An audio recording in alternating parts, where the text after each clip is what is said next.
Iran और Israel ये सिर्फ दो देशों के नाम नहीं हैं। ये एक ऐसी दुश्मनी की कहानी है जिसने पिछले 45 सालों से पूरे मिडिल ईस्ट को अपने साये में रखा हुआ है। तो चलिए आज इसी उलझी हुई कहानी की परतें खोलते हैं। अब ये पूरी कहानी हो रही है मिडिल ईस्ट में। देखिए, ये एक ऐसी जगह है जहां इतिहास, धर्म और राजनीति सब कुछ आपस में इतना उलझा हुआ है कि एक छोटी सी चिंगारी भी ना पूरी दुनिया में आग लगाने के लिए काफी है। यहाँ पर पॉलिटिक्स सिर्फ गवर्नेंस का नाम नहीं है, ये सर्वाइवल का सवाल है, अस्तित्व का। तो सबसे बड़ा सवाल यही उठता है कि आखिर कैसे दो देश जो कभी सहयोगी हुआ करते थे वो आज एक दूसरे के जानी दुश्मन बन गए। और देखिए, ये सिर्फ दो देशों की कहानी नहीं है, ये एक ऐसी दुश्मनी की दास्तान है जिसमें प्रॉक्सी वॉर्स हैं, सीक्रेट ऑपरेशंस हैं और न्यूक्लियर थ्रेट तक शामिल है। तो ये सब शुरू कहाँ से हुआ? इसका जवाब आपको शायद थोड़ा हैरान कर दे।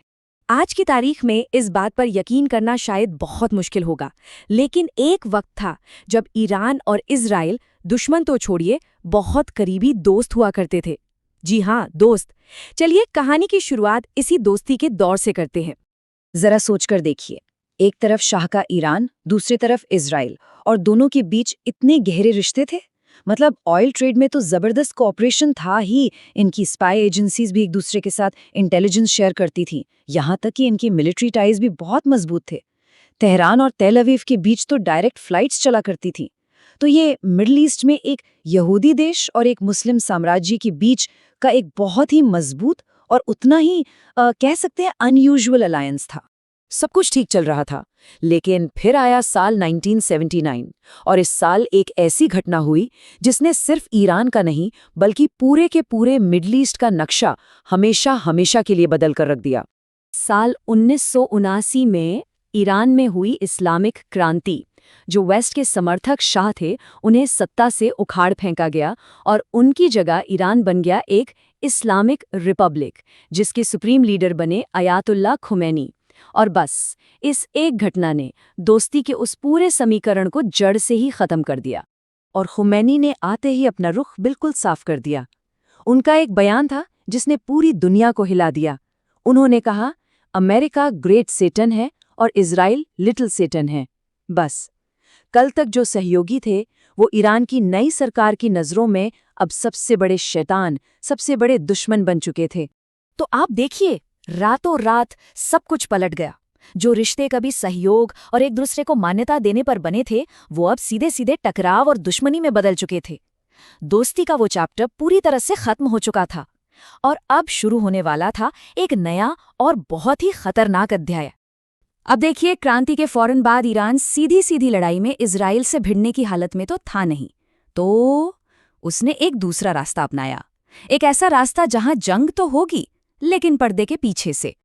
और यहीं से कॉन्सेप्ट आता है प्रॉक्सी वॉर का। प्रॉक्सी वॉर मतलब क्या? मतलब ये कि अपने दुश्मन से लड़ने के लिए आप खुद मैदान में नहीं उतरते, बल्कि किसी तीसरे का इस्तेमाल करते हैं। और यहीं ईरान की नई स्ट्रैटेजी का, कह लीजिए, सबसे अहम हिस्सा बन गया। तो सवाल है, ईरान ने ये किया कैसे? बहुत सिंपल। उसने लेबनान में हिजबुल्लाह को और फिलिस्तीन में हमास जैसे ग्रुप्स को पैसा और हथियार देना शुरू कर दिया। इन सारे ग्रुप्स का एक ही मकसद था, एक ही टारगेट, इजराइल। और बस इसी के साथ मिडिल ईस्ट की सबसे लंबी और सबसे उलझी हुई शैडो वॉर की शुरुआत हो गई। तो ये शैडो वॉर तो चली रही थी कि तभी इस दुश्मनी में एक और भी ज्यादा खतरनाक मोड़ आ गया। एक ऐसा मोड़ जिसने इस लड़ाई को सर्वाइवल की लड़ाई बना दिया, और ये था ईरान का न्यूक्लियर प्रोग्राम। देखिए, इसकी शुरुआत हुई साल 2002 में, जब दुनिया को ईरान के सीक्रेट न्यूक्लियर प्रोग्राम के बारे में पता चला। अब इजराइल के लिए ये एक डायरेक्ट थ्रेट था, अपने अस्तित्व पर खतरा। इसके बाद हमने देखा स्टक्सनेट जैसा बड़ा साइबर अटैक। फिर 2015 में एक न्यूक्लियर डील हुई जिसे JCPOA कहते हैं, ताकि ईरान के प्रोग्राम को लिमिट किया जा सके। लेकिन 2018 में अमेरिका इस डील से बाहर निकल गया और टेंशन एक बार फिर अपने पीक पर पहुंच गई। तो इजराइल भी चुप नहीं बैठा। उसने ईरान को न्यूक्लियर पावर बनने से रोकने के लिए अपना एक सीक्रेट वॉर शुरू कर दिया। इसमें ईरानी न्यूक्लियर साइंटिस्ट के असैसिनेशंस हुए, बड़े बड़े साइबर अटैक्स हुए और न्यूक्लियर साइट्स पर रहस्यमयी धमाके भी हुए। मतलब ये एक ऐसी जंग थी जो खबरों में भले ही कम दिखती थी, लेकिन जमीन पर बहुत बहुत खतरनाक थी। और जैसे जैसे डिप्लोमेसी के रास्ते बंद होते गए, ये जो शैडो वॉर थी वो अब धीरे धीरे एक खुली जंग की तरफ बढ़ने लगी। उस न्यूक्लियर डील के टूटने का असर बहुत बुरा हुआ। अमेरिका ने ईरान पर मैक्सिमम प्रेशर पॉलिसी के तहत इतने कड़े इकोनॉमिक सैंक्शंस लगाए कि उसकी इकोनॉमी हिल गई। तो जवाब में ईरान ने क्या किया? उसने अपना न्यूक्लियर प्रोग्राम और भी तेजी से आगे बढ़ाना शुरू कर दिया। नतीजा, पूरे रीजन में टेंशन अपने हाईएस्ट लेवल पर पहुंच गई। और फिर वो तारीख आई जिसने सब कुछ बदल दिया। 7 अक्टूबर 2023। हमास ने इजराइल पर जो अटैक किया, उसने इस सुलगती हुई आग में जैसे घी डालने का काम किया और पूरे रीजन को एक बहुत बड़ी जंग के मुहाने पर लाके खड़ा कर दिया। इस अटैक के बाद क्या हुआ? ईरान के जो प्रॉक्सी पार्टनर्स थे, जिन्हें अक्सर रिंग ऑफ फायर कहा जाता है, वो सब एक्टिवेट हो गए। हिजबुल्लाह ने नॉर्थ से अटैक शुरू कर दिए, हूती विद्रोहियों ने रेड सी में शिपिंग पर हमले शुरू कर दिए और दूसरे मिलिशिया ग्रुप्स ने इराक और सीरिया में अमेरिकन फोर्सेस को टारगेट करना शुरू कर दिया। अब ये साफ हो रहा था कि शैडो वॉर का दौर खत्म होने वाला है। तो अब हम एक ऐसे पॉइंट पर आ गए हैं जहां ये शैडो वॉर एक खुली, डायरेक्ट और बहुत ही विनाशकारी जंग में बदल सकती है। और कुछ प्रोजेक्शंस तो एक बहुत ही भयानक भविष्य की तस्वीर दिखाते हैं। एक पॉसिबल सिनारियो जो एक्सपर्ट्स बताते हैं वो कुछ ऐसा है।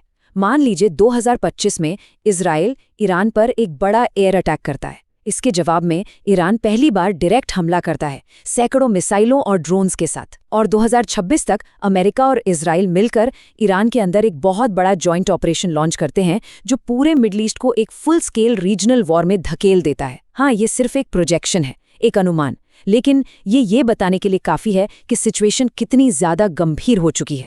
तो आखिर में सवाल ये है कि ये सब हो क्यों रहा है? इसकी जड़ में क्या है? देखिए, ये सिर्फ धर्म या आइडियोलॉजी की लड़ाई नहीं है, ये है पावर स्ट्रगल। इस बात की लड़ाई कि मिडिल ईस्ट को डोमिनेट कौन करेगा और उसके बेशकीमती रिसोर्सेज को कंट्रोल कौन करेगा। तो आखिर में हम इसी एक सवाल के साथ रह जाते हैं। 1979 में जो दुश्मनी शुरू हुई थी वो आज एक ऐसे मोड़ पर खड़ी है जहां इसका नतीजा सिर्फ मिडिल ईस्ट को ही नहीं बल्कि पूरी दुनिया के भविष्य को तय कर सकता है। अब सवाल बस इतना है कि क्या डिप्लोमेसी इस आग को फैलने से रोक पाएगी या फिर हम इतिहास की सबसे खतरनाक जंगों में से एक को होते हुए देखने वाले हैं।